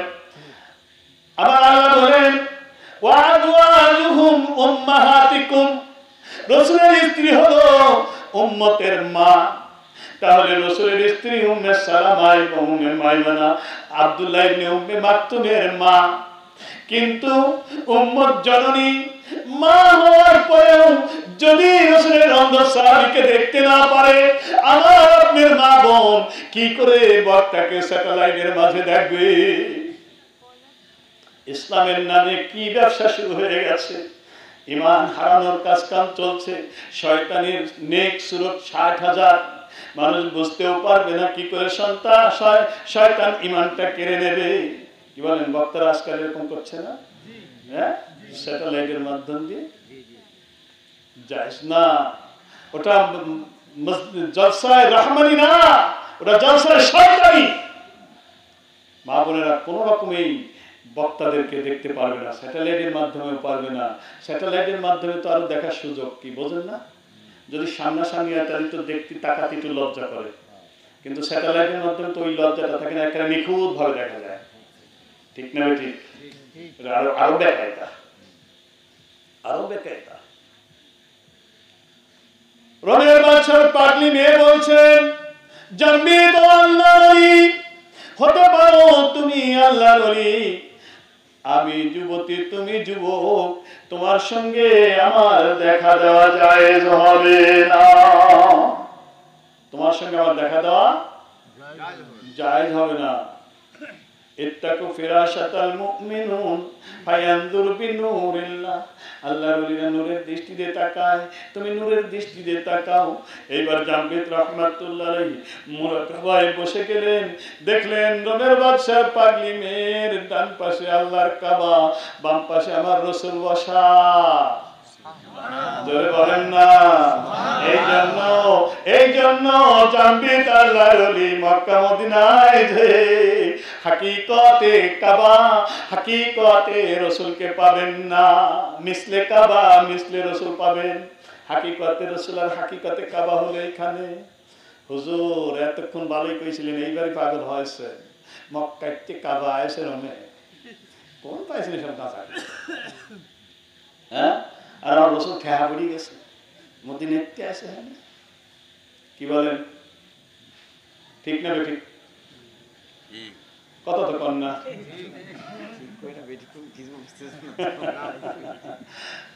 ওই যে আপনারা কি বুদ্ধি দ্বারা মানুষ দেখছেন কি কাজ উঁচু গাছের ডালে লম্বা দাঁড়িয়ে আমার ধরকে আসতেছে, আর কেউ দেখে? যার বুদ্ধি ধরে সেই দেখে। এগুলিও কিন্তু বাদান যার ওই বুদ্ধি ধরছে, আমার রাসূল যারে ধরছে সেই বুঝবে, আমার আল্লাহ যারে ধরছে সেই বুঝবে, এছাড়া কেউ বুঝতে পারবে না। সে বলবে যে হুজুর ভণ্ডামি করতেছে। জিন্না নিঃসন্দেহে না। আমার রাসূল যখন হিজরত মেরাজ থেকে ঘুরে এসে বলছিলেন আমি বাইতুল মুকাদ্দাসে গিয়েছিলাম, ওখান থেকে সপ্ত আসমানে গিয়েছিলাম। আর জাহিল্লা কয় বাইতুল মুকাদ্দাসে গিয়ে 15 দিনের পর, বাইতুল মুকাদ্দাস এখান থেকে কয় দিনের পর? 15 দিনের পর। তুই গিয়েছিলি কত থেকে কয়টা জানলা দরজা আছে? জানলা দরজা কিনবি। আচ্ছা বলেন তো, নতুন বর যখন বিয়ে করতে যায় তখন মুখে রুমাল কিরম পরে থাকে না? ওর বাড়ির তো 5 তলা বিল্ডিং, ওর শ্বশুর বাড়ি, ও কি জানলা দরজা কমে? ওর কি গুনার সময় আছে? ও তো রুমাল দিয়ে এরকম চুপ করে বসে থাকে, সময় শেষ। কি বলেন? এখন ও এসে গল্প করতেছে বন্ধুদের কাছে যে আমার শ্বশুর বাড়ি 5 তলা বিল্ডিং আছে, তোর মধ্যে যেটা ফাঁকি সেটা তোর শ্বশুর বাড়ি 5 তলা বিল্ডিং আছে, তো জানলা দরজা কয়টা কথা। কি বলেন, ওকে বলতে পারবে? আমার রাসূল যাচ্ছেন আমার আল্লাহর সঙ্গে দিদারে, জানলা দরজা কোনার সময় আছে?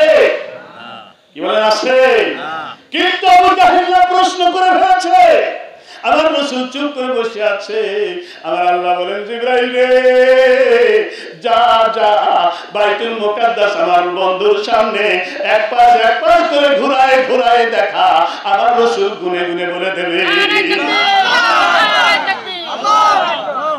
হাদিস বাইতুল মুকাদ্দাস যদি যেতে পারে আমার রাসূলের কাছে, কাবা কি আসতে পারে না? আমার আল্লাহ সব পারে। কি বলেন? বাস্তব একটা গল্প বলি, আসলে তো সময় শেষ। আমি যাবো বহুদূর, আমি আগে জানি নাই যে এত দূর আপনাদের এখানে। যদি আগে জানতাম তা আমার সফর সঙ্গীদের আমি সাথে আনতাম না, আমি একা আসতাম। রাত 2টা-1টা পর্যন্ত আপনাদের মন মতো শুনে ঘুম পাড়তাম। কিন্তু আমার এত দূরের পথ যেতে হবে, পথে বিপদ আপদ বালা মুসিবত, দোয়া করবেন সকলে। তো যাই হোক, বাস্তব একটা গল্প বলছি। যখন 1947 সালে এক জাতি দ্বিজাতি, 2 নেশন থিওরি যেটাকে বলা হয়, এই থিওরির উপরে রাইট হচ্ছিল, যুদ্ধ হচ্ছিল 1947 সালে। যারা বৃদ্ধ আছেন, এরকম বৃদ্ধ তো এখানে নাই, 47 সালের যুদ্ধের কথা কেউ বলতে পারবেন না? তো যারা ইতিহাস পড়ছেন তারা বলতে পারবেন। ওই সময় এক জাতি অর্থাৎ মুসলমানরা বলছিল যে আমরা মুসলমান ভাই ভাই, আর হিন্দু দাদা বাবুরা বলছিল না হিন্দু মুসলমান ভাই ভাই। এই সঙ্গে আবার কিছু মুসলমান যোগ দিয়েছিল, সারা কালেই এটা চলে। কি বলেন? এই মোদী সরকার কাশ্মীরের মুসলমানদের মারি শেষ করে দিল, আর ওই সৌদি আরবের প্রেসিডেন্ট মোদী সরকারের কয়ে আমার বড় ভাই আছে, ওর বড় ভাই আবার ওখানে মন্দির করার অনুমতি পাইছে সৌদিতে। বর্তমান সৌদি সরকার এত বড় জঘন্য, ও জেদ্দায় একটা পার্ক তৈরি করেছে যেখানে অবাধে মেয়েরা পুরুষেরা জেনা করতে পারবে, এবং ও আইন পাস করেছে যে মক্কা মদিনায় যে সমস্ত 5 স্টার হোটেল আছে এই হোটেলগুলিতে ছেলে মেয়ে, অবিবাহিত ছেলে মেয়ে রাত্রে থাকতে পারবে। মেয়েদের খেলা জায়েজ করেছে, মেয়েদের পর্দা উঠাই দিয়েছে বর্তমান সৌদি সরকার। দাদা বাবুদের এরকম আগাগোড়াই একদল পাও চাটা মুসলমান থাকে, দাদা বাবুদের পাও চাটে। বুঝতে পারছেন? তো যাই হোক, আসলে ওই সেই ছোটকালে গাড়ির ভিতরে এক জায়গায় যাচ্ছিলাম, তো দেখলাম এক অন্ধ, আর ওই অন্ধ সাথে ওর একটা মেয়ে, ছোট্ট মেয়ে 12-13 বছর হয়তো হবে। এখন ওই গান কাজছে আর পয়সা নিচ্ছে, বলতেছে আখেরি জামানা বলতে মানা, বলতে গেলে ধরে মারে রে। কি বলেন, বুঝতে পারছেন তো? তো সেই জামানা, এখন যদি আমি হক কথা বলতে যাই তাহলে আর আমার ওয়াজ নসিহত করা হবে না, যতটুকু বলতেছি মানুষের এতটুকু বলা বন্ধ হয়ে যাবে, সুতরাং ওদিকে আগানো যাবে না। তো যাই হোক, যে কথা আমি আপনাদের বলছিলাম যে ওই সময় যখন রাইট হচ্ছিল তখন ভারতের দাদাবাবুরা মুসলমান আলেম ওলামাদেরকে ধরে ধরে জবাই করতেছিল। ইতিহাসে লেখা হয়েছে ভারতের গ্র্যান্ড ট্রাঙ্ক রোডে ওই গাছে ঝুলায় ঝুলায় এত পরিমাণ আলেমকে ওরা হত্যা করে শহীদ করে দিয়েছিল যে গ্র্যান্ড ট্রাঙ্ক রোড রক্তে লাল হয়ে গিয়েছিল। আর আমাদের দেশের হিন্দুরা তো নতুন জামাই, কি বলেন, কেন? রাসূল বলছেন যে তোমরা খবরদার সংখ্যালঘুদের উপরে, বিধর্মীদের উপরে কোনো নির্যাতন অত্যাচার করবো না, যদি করো কিয়ামতের দিনে আমি তোমাদের বাদী হয়ে আল্লাহর দরবারে বিচার চাইবো। তো যে রাসূল সুপারিশ না করলে বেহেশতে যাওয়া যাবে না, সেই রাসূল যদি বাদী হয়ে বিচার চায় তাহলে অবস্থা কি হবে? সাবধান, বিধর্মীদের উপরে, সংখ্যালঘুদের উপরে কখনোই কোনো অত্যাচার নির্যাতন করবেন না, ওদের মন্দির ভাঙতে যাবেন না, ওদের মূর্তি ভাঙতে যাবেন না। আমার আল্লাহ নিজে বলেছেন ওদের দেবদেবীকে গালি দিও না, তাহলে ওরা আমাকে গালি দেবে। আমাদের ধর্মে এটা নাই, কিন্তু ওরা নিকৃষ্ট, ওরা সারা জীবন মুসলমানদের উপর অত্যাচার করেছে। হযরত শাহজালাল ইয়েমেনি গোরগোবিন্দের সঙ্গে জিহাদ করতে এসেছিল, এ সমস্ত ইতিহাস বলতে গেলে অনেক সময় লাগবে, আমি সেটা বলবো না। যে গল্পটা বলছিলাম গল্পটা একটু শেষ করি।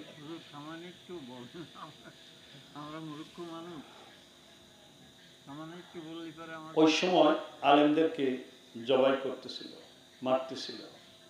তো আলেম চেনার উপায় কি? তাই এইটাই।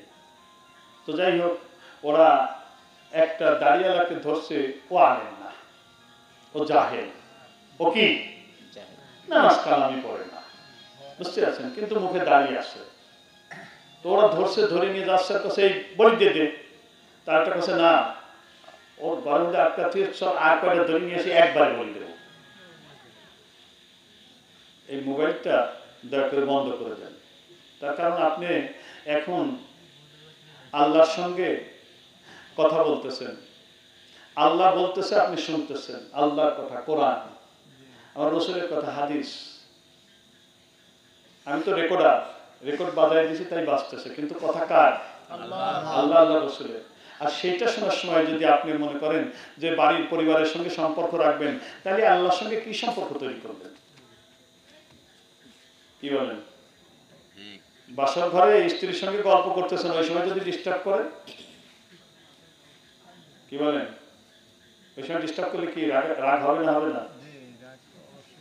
দিন রাত 24 ঘন্টা মোবাইল বাজাচ্ছেন, গান বাজনা শুনতেছেন, খেলাধুলা করতেছেন, আমোদ প্রমোদ করতেছেন। এখন এই একটা দিন বসছেন, একটু আল্লাহর সঙ্গে একটু মত বিনিময় করবেন, কি বলেন?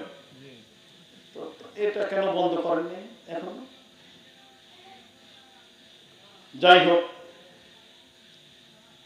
তো একজন মানুষকে যদি কেউ এরকম ধরে নিয়ে যায় আর বলে যে কিছু সময় পরে বলি দেবো, তো বলেন তো দেখি তার অবস্থাটা কি?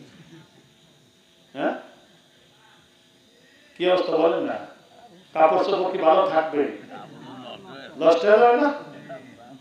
কিন্তু তখন কিন্তু একটা কথা মনে পড়বে, দেখেন যখন ঝড় ওঠে তখন খালি মুসলমানরা, হিন্দু বৌদ্ধ খ্রিস্টান সকলেই আল্লাহ বাঁচাও, আল্লাহ বাঁচাও, কেন?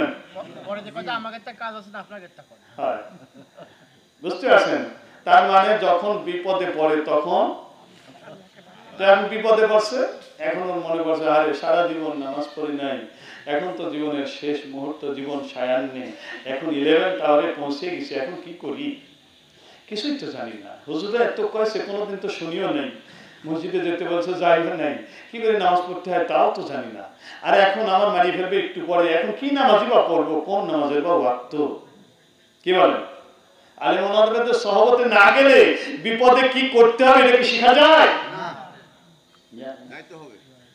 কিন্তু কিন্তু একটা জিনিস আজ থেকে 10 বছর আগে আমাদের দেশে চালু ছিল, প্রত্যেক বাড়িতে বাড়িতে বছরে 2-3টা মিলাদ হতো। কি বলেন ঠিক না? ওই বাপের মৃত্যুবার্ষিকী, মার মৃত্যুবার্ষিকী, দাদার মৃত্যুবার্ষিকী, দাদির মৃত্যুবার্ষিকী, কি বলেন, কিছু না হোক, নামাজ কালাম না পড়ুক, কিন্তু মিলাদ 2-3টা বছরে হতো। আর নামাজ কালাম না পড়ুক, ওই খানা খাওয়ার লোভে হলো বিড়ি খাতি খাতি ঠটকান কুকুরি পাশার মতো কালো হয়ে গেছে, কিন্তু মিলাদ চাই। যদি বৃষ্টি পরে রাস্তা পিছলি হয়, যদি পিছলি পড়িয়ে যায় তো পশ্চিম দিক মাথা ফেলে না, উত্তর দিক চলে যায়। বুঝতে পারছেন? কিন্তু ও মিলাদ চাই। আর ওই মিলাদে যায় ওই কোরআন টানে, আল্লাহুম্মা সাল্লি আলা সাইয়্যিদিনা মাওলানা মুহাম্মদ ওয়া আলা আলি সাইয়্যা। কি বলেন ঠিক না? এরাই কয়। কি বলেন? আগের দরবারে আগে তো শিখতে পারে না। আল্লাহ রাসূল বলেছেন, একবার যদি কেউ মহব্বতের সঙ্গে দরুদ পড়ে 10টি গুনাহ মাফ হবে, 10টি নেকি হবে, 10টি মর্তবা বৃদ্ধি পাবে। অন্য হাদিসে আছে যে 70টি রহমত আল্লাহ তাআলা নাযিল করবে। যাই হোক, তো এই দরুদটা তো জানে, আর কিছুই জানে না। কি বলেন ঠিক না? ঠিক। আগে কিন্তু সবাই এই দরুদ জানতো, এখনো জানে। নামাজ কালাম না পড়লেও এই দরুদ সবাই জানে। এই দরুদটাও যাতে এখন আর পড়তে না পারে, ইবলিস সে কাজে লেগে গেছে। এই দরুদ পড়া লাগে, গানের সুরে এই দরুদ পড়া লাগিয়ে গেছে ইবলিস। এর পিছনে তোরা তো এই দরুদ ইব্রাহিম পারিস নি, আর দরুদে জিয়ারতও পারিস নি, দরুদে নারিয়াও পারিস নি, দরুদে তুনাজ্জিনাও পারিস নি, দরুদে হাদারিও পারিস নি, এইকে পারিস। এইটাও তাদের তাড়াতাড়ি দৃষ্টি শাস্ত্রের দ্বারা ওরা বেদাত পড়বি না। কমটা আমি তো দেখলাম আপনাদের এখানে অনেকেই করল না। হ্যাঁ, মনে হলো যেন এখানে এই দরুদের বিপক্ষের লোক আছে, ওই মরা মানুষের মতো, মানে কবরস্থানের মানুষের মতো, মরা মানুষের মতো কোনো আওয়াজ নাই, 2-3 জনের মুখ থেকে দরুদটা বের হতো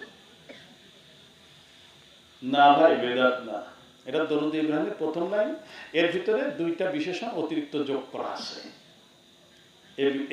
এই বিষয়ের উপর এখন আলোচনা আমি করছি না, তবে আমি এতটুকু আপনাদের বললাম যে এটা বেদাত না, এটা পড়া যায়, কিন্তু সহি করে নিতে হবে। আলেমের কাছে গিয়ে এটা সহি করে নিতে হবে।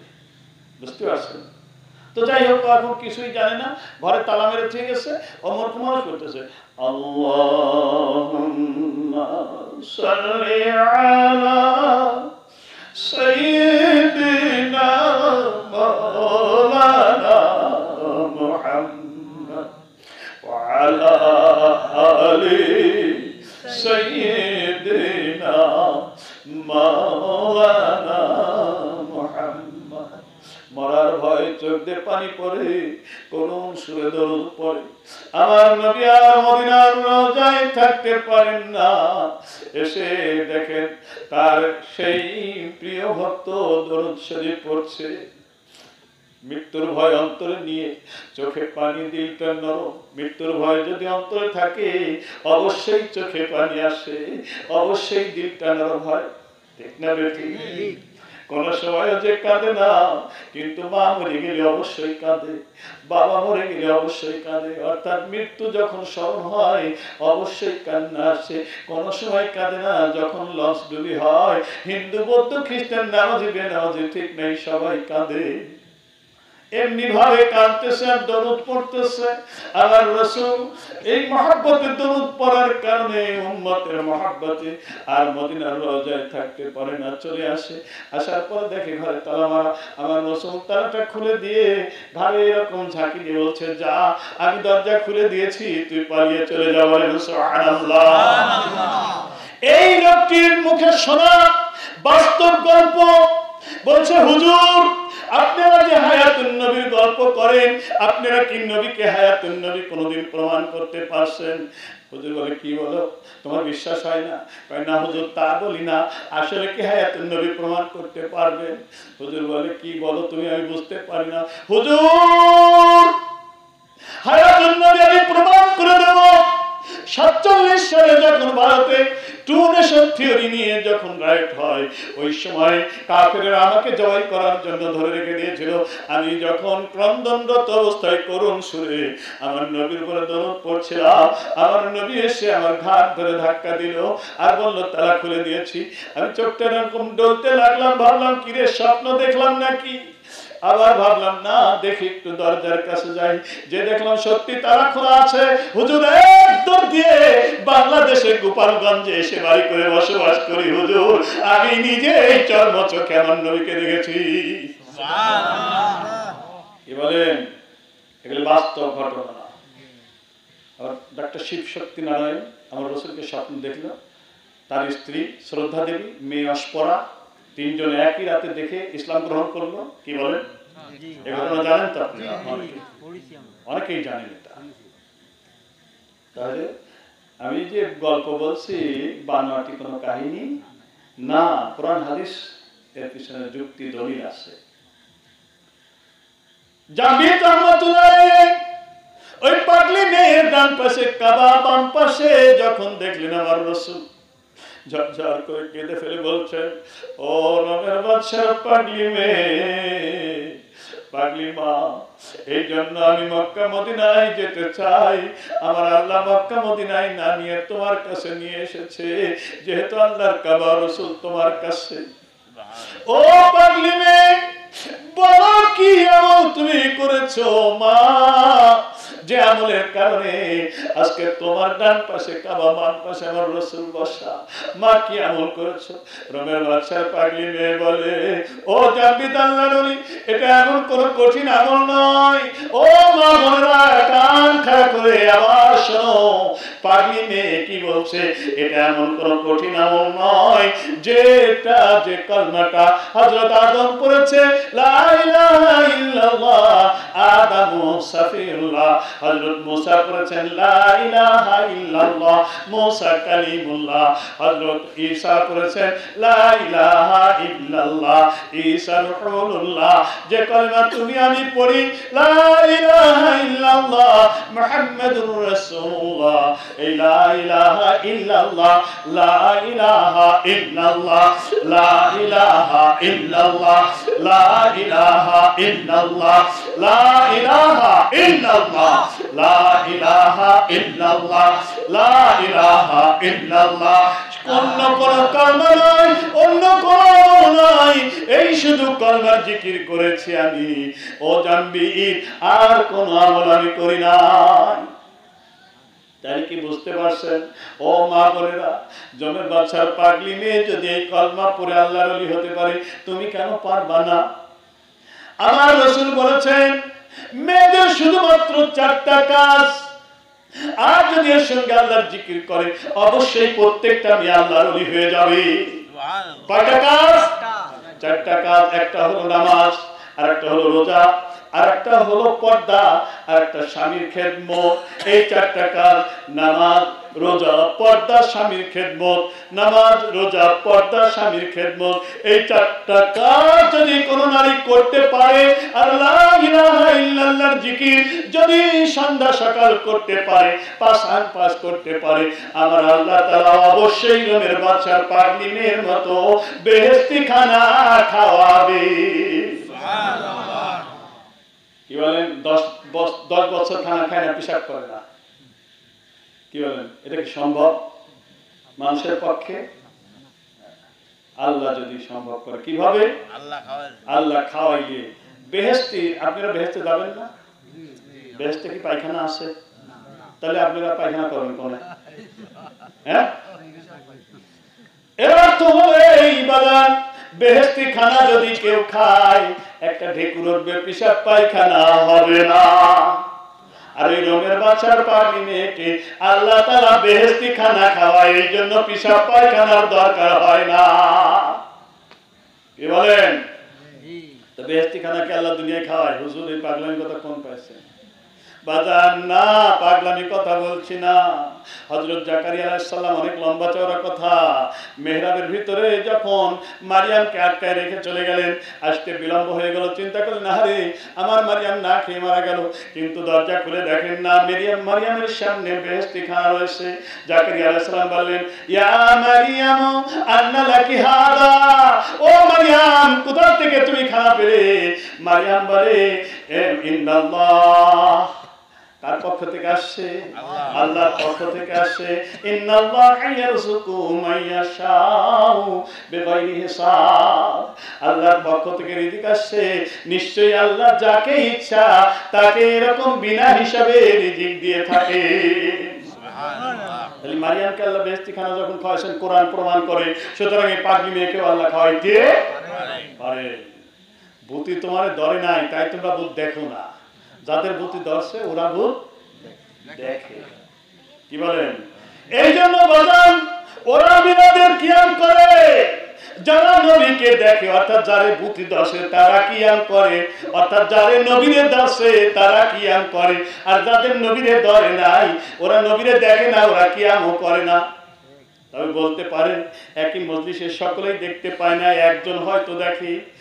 আর তরিকাতের মাসলা হলো কি, যদি তরিকাতের মাহফিলে হাল গালেব হয়ে একজন দাঁড়িয়ে যায়, প্রত্যেককেই দাঁড়িয়ে যাওয়া উচিত। সুতরাং কোন মাহফিলে একজন যদি দেখে দাঁড়িয়ে পড়ে, তাহলে প্রত্যেকেরই দাঁড়িয়ে যাওয়া উচিত। কি বলেন? শুধু তাই নয়, আমরা যদি নাও দেখি, মুজাদ্দিদ রাহমাতুল্লাহ আলাইহি আমাদের দাদা পীর, তিনি যখন দেখে দাঁড়িয়েছেন আমরাও তার অনুসরণে দাঁড়িয়ে পড়ি। তাই তার ওসিয়াত মুবারকের মধ্যে লিখেছেন, মিলাদ কিয়াম আমি পছন্দ করি, ভালো লাগে। তোমরা যারা আমার সিলসিলার লোক, তোমরা যারা আমাকে অনুসরণ করবা, তোমরা অবশ্যই মিলাদ কিয়াম করবা। কে বলছেন? মুজাদ্দিদ জামান ফুরফুরা দাদা হুজুর পীর সাহেব কেবলা। তিনি যে দেখেন তার প্রমাণ। এক সময় এক দেওবন্দি আলেম ওয়াজ করতে আসছেন দাদা হুজুরের দরবারে। তো দাদা হুজুর বললেন যে আমার দরবারে আদব হলো দাঁড়িয়ে ওয়াজ করা। আমি যেমন ধরেন চেয়ারে না বসে এখানে বসছি। আমি আমার পীর সাহেব কেবলা ফুরফুরা মিজলা হুজুর পীর সাহেব কেবলা দেখেছি, উনি কোনোদিন চেয়ারে বসেননি। কেন বসেন না? এর হিকমত আসছে। আমার কাছে যেন মনে হয় সে হিকমতটা হলো এই, যখন কোনো আল্লাহ ওয়ালা কোরআন হাদিসের কথা বলেন, সেখানে আমার রাসূল দেখতে আসেন। তো চেয়ারে বসলে রাসূলের সামনে আদবের খেলাফ, এই জন্য তিনি বসতেন না। আমার ওস্তাদ ছিলেন মৌলানা আব্দুর রব, ওনার বাড়ি ছিল নোয়াখালী দাউদকান্দিতে। উনি দেওবন্দ মাদ্রাসায় লেখাপড়া করেছিলেন। ওনার মুখে গল্প শুনেছিলাম যে একদিন আমাদের ক্লাস নিতে নিতে আমাদের একজন ওস্তাদ, উনি টুলে বসে পড়াতেন। ওস্তাদ টুলে বসতেন, আর আমরা জমিনে বসতাম, আর ওই নিচু বেঞ্চের উপর আমরা কিতাব রাখতাম। তো আমাদের ওস্তাদ টুলের কিতাব পড়াইতে পড়াইতে উঠে দাঁড়ায় কিতাব পড়াচ্ছেন। কিছু সময় পরে আবার তিনি বসলেন। তা আমরা পরে জিজ্ঞেস করলাম, ওস্তাদ আপনি মাঝে দাঁড়ালেন কেন? বলে, বাবা আমি তোমাদেরকে হাদিসের দাস দিচ্ছি, এটা সঠিক হচ্ছে কিনা দেখবার জন্য স্বয়ং রাসূল সাল্লাল্লাহু আলাইহি ওয়াসাল্লাম এসেছিলেন, এই জন্য আমি দাঁড়িয়ে পড়েছি। বলেন সুবহানাল্লাহ। তাহলে যারা ভূতে ধরে তারা ভূত দেখে। তো এই দেওবন্দ সিলসিলার একজন আলেম মাওলানা আশরাফ আলী থানভীর মুরিদ দাদা হুজুরের দরবারে আসছেন যে আমি আপনার এখানে ওয়াজ করবো। কিন্তু দাদা হুজুরের মাহফিলে আল্লাহ রাসূল আসতেন বিধায় দাদা হুজুরের মাহফিলে কেউই চেয়ারে বসে ওয়াজ করতেন না, দাঁড়িয়ে ওয়াজ করতেন। এখনো এই নিয়মটা চালু আছে। ফুরফুরা রিসার্চ হবে, দাঁড়িয়ে দাঁড়িয়ে ওয়াজ করে। তো যাই হোক, তো উনি বসে ওয়াজ করতেছে, দাদা হুজুর কিছু লোক নিয়ে মাহফিলের চারপাশ ঘুরে ঘুরে দেখতেছেন। হঠাৎ ওই দেওবন্দি আলেম উঠে দাঁড়ায় আওয়াজ করা শুরু করেছে। তো মুজাদ্দিদ জামান রাহমাতুল্লাহ আলাইহি বলছেন, কি গো? আমি না তখন বললাম দাঁড়ালি না, এখন দাঁড়ালি। কয়, হুজুর আপনি যখন মাহফিলের চারপাশ ঘুরে দেখতেছিলেন, আমি দেখলাম যে আপনি সামনে সামনে রাসূলের পাক সাল্লাল্লাহু আলাইহি ওয়াসাল্লাম। আসলে রাসূল যাদেরকে ধরছেন তারা রাসূলকে দেখতে পান। তো মুজাদ্দিদ জামান দেখতে পেতেন, তিনি দাঁড়াতেন, আমরা তার অনুকরণ করি। যদি আমরা তার সিলসিলার হয়ে থাকি অবশ্যই অনুকরণ করতে হবে। আর যদি অনুকরণ না করেন তারই ডাটা পাবেন, কিছুই পাবেন না, তখন ফায়েজ পাবেন না, সারা জীবন ফায়েজ লাভ করতে পারবেন না। বড় কঠিন জিনিস ফায়েজ, বড় কঠিন। অনুসরণ কেমন করে করতে হয়? মাওলানা নিসারউদ্দিন রহমাতুল্লাহ আলাইহি দাদা হুজুরের খলিফা, ওনার ঘটিটা পড়ে গেছে পায়খানার ভিতরে, সাসিনার ভিতরে। উনি যে পানি খরচ করেন যে নোটা পড়ে গেছে পায়খানার ভিতরে, মাটি পায়খানা নিচে চলে গেছে। তবে বাবা আমার নোটাটা পড়ে গেছে পায়খানার ভিতরে, তুলতে হবে। কেউ কোনো কথা বলে নাই। হঠাৎ একজন খুব মানে চালাক এই দিক দিয়ে গোপনে চলে গেছে, যে ওর ভিতরে নামছে, আমি ডুব দিছে, ডুব দিয়ে তুলছে, তুলে নিজে গোসল করছে, নোটাটা পরিষ্কার করছে, নিয়ে এসে হুজুরের হাতে দিছে। হুজুর বলছে বাবা একেবারে পরিপূর্ণ হয়ে গেল তোমার। বুঝতে পারছেন কিভাবে আনুগত্য করতে হয়? এক বাদশাহ জঙ্গলি পীরের কাছে মুরিদ হয়েছেন। তো মুরিদ হওয়ার পরে বলতেছেন যে হুজুর আমার রাজত্ব তো আমি কারোর কাছে বুঝে দিয়ে আসি না, একটু বুঝে দিয়ে আসবেন না?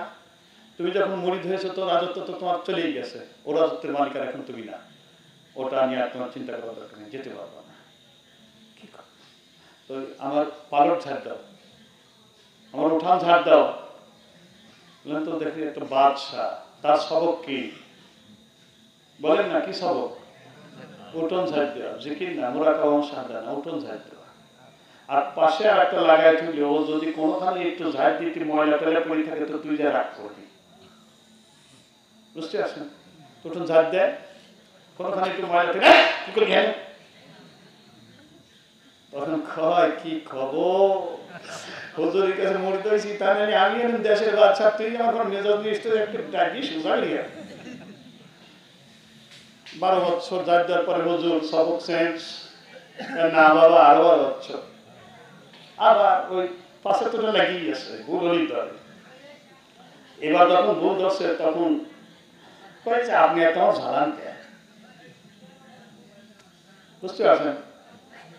12 বছর হুজুর চেঞ্জ, না আবার আবার 12 বছর। এইবার যখন ও ভুল ধরে তখন কোন জায়গায় একটু দেখা যায় পরিষ্কার কোন জায়গায়, কি বলেন? মাটি হয়ে গেছে, এখন রাজা মাটি হয়ে গেছে। হ্যাঁ মাথা নত হয়ে গেছে এখন। ওই যে পাগল ভুল ধরে, আমরা পাগলের পর লাগে না, কোন জায়গায় বুঝতে পারছেন? এখন রাজা বুঝতে পারছে নিজের ভুল। এরকম যদি পীরের আনুগত্য কেউ না করতে পারে, কিচ্ছু লাভ করতে পারবে না, কিচ্ছু পাবে না।